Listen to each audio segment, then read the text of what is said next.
I thought it would be interesting to demonstrate the flammability of cooking spray. So here I've got Carlini original cooking spray. It has an unknown propellant in it. It says there's a propellant, but it doesn't list what it is. And these two are Chef's Own, canola and olive, and they both list nitrogen in them.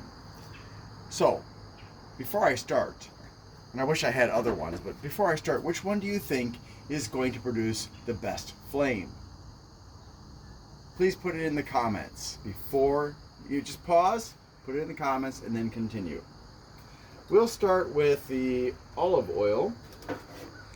And remember, this is dangerous. Please don't do this at home.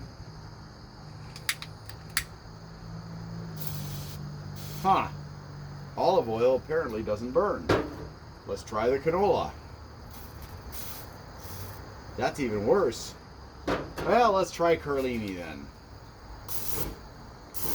Woo! I can feel it from here. Well, do you think they put too much propellant in here, perhaps? I think so. Thanks for watching. Bye.